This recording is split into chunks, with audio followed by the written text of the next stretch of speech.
There is a version of football where two teams fight for a result. And then there's whatever happened in Philadelphia on the 4th of July, where one team fought for a result, and the other team just fought. France 1, Paraguay 0. That's the scoreline. Nobody in that stadium was talking about the scoreline.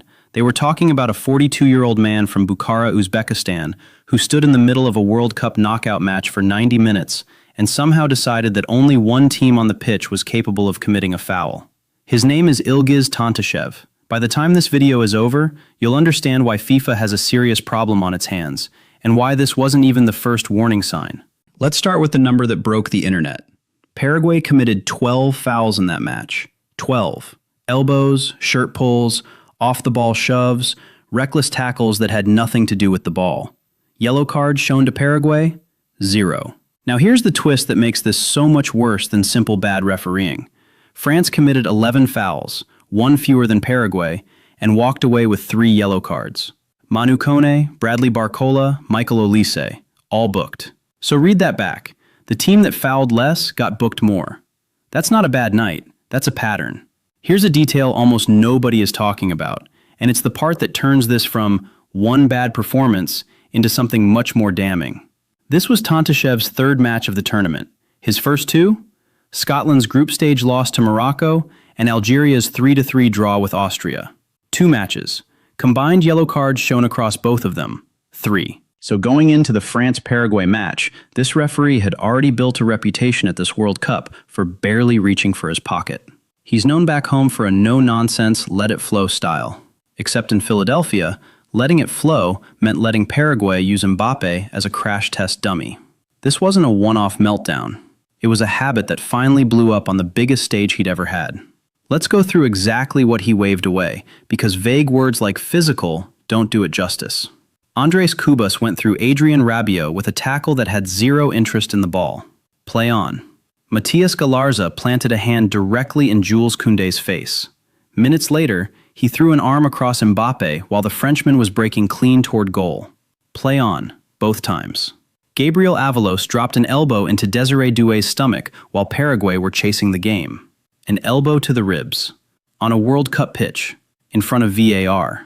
Nothing. And then the detail that tells you Tantashev wasn't just missing fouls, he was actively rewarding the wrong team for them. When Elise tugged Galarza's shirt, Galarza flung himself to the floor. Free kick given. Card shown. To the victim. The BBC panel didn't hold back. Joe Hart called Paraguay's conduct an absolute disgrace and said if they were his players, he'd have hauled them off himself. Micah Richards pointed out the maddening part. Paraguay were genuinely a good defensive side. They didn't need any of this. But here's the twist nobody's clipping yet. Not everyone framed this as a disgrace. Thierry Henry looked at the exact same 90 minutes and called it a victory for football. Not because of what Paraguay did, but because of how France refused to be dragged down to that level. Henry's argument? Mbappé got shoved, elbowed, provoked, and just laughed it off. Didier Deschamps admitted afterward he told his 2 biggest players to physically shield Mbappé late on because he was scared someone would take him out. So you've got one half of football Twitter calling this the worst refereed game of the tournament, and the other half calling it proof that France won with their heads and their discipline. Both reactions are about the same referee. That's how you know it was a genuinely chaotic watch. Now to be fair, and this channel doesn't do lazy outrage, Paraguay didn't fly to Philadelphia to entertain anybody. Their plan was simple. Sit deep, 5 at the back, frustrate the favorites, drag it to penalties, repeat the miracle they'd pulled off against Germany in the round of 32. And for long stretches it worked. France didn't get a shot on target until the 55th minute. Goalkeeper Roberto Fernandez, their hero against Germany, was outstanding again, including a stoppage-time double save to deny Mbappe. If Paraguay had done all of that without the elbows, they'd have gone home with their heads high regardless of the result. The tragedy is, they were good enough not to need it. None of that excuses the man with the whistle.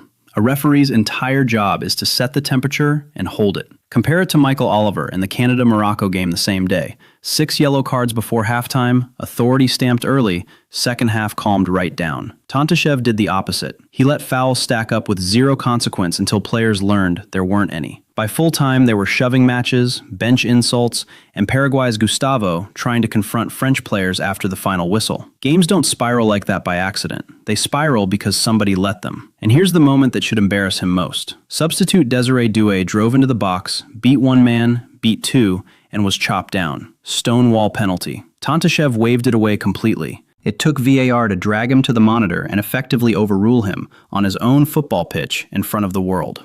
Then, even after he pointed to the spot, Paraguay's players crowded around to delay the kick while a staff member scuffed up the penalty mark with his boot, forcing Tantashev to physically rebuild the spot before Mbappe could take it.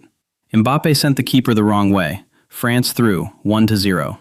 On a penalty their own referee didn't want to award. That goal wasn't just the winner, it was Mbappe's 7th of the tournament, pulling him level with Lionel Messi's tally, and his 19th World Cup goal overall, one behind Messi on the all-time list. Mbappe's response to the whole ordeal afterward was blunt. He said Paraguay clearly expected France to show up in tuxedos, and France showed they could get their hands dirty too. L'Équipe, the French paper famous for its brutal player ratings, handed Tantashev the lowest score they give out, 1 out of 10. Social media did the rest. Worst refereeing performance I've seen in a long time, was the mildest version of what fans were saying. Others were openly demanding FIFA pull him from the tournament altogether. FIFA, as of this video, hasn't issued a public statement, which, in itself, tells you something. When the governing body goes silent instead of defending its official, that's rarely a good sign for that official's next assignment. France move on to face Morocco in the quarterfinal, a rematch of the 2022 semifinal.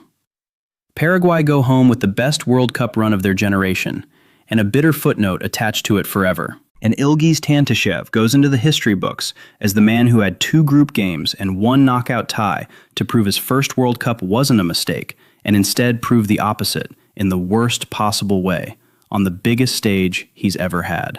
Have you ever seen a referee lose control of a game this badly? Drop your worst ever refereeing moment below, and stick around, because the quarterfinals are about to get even messier.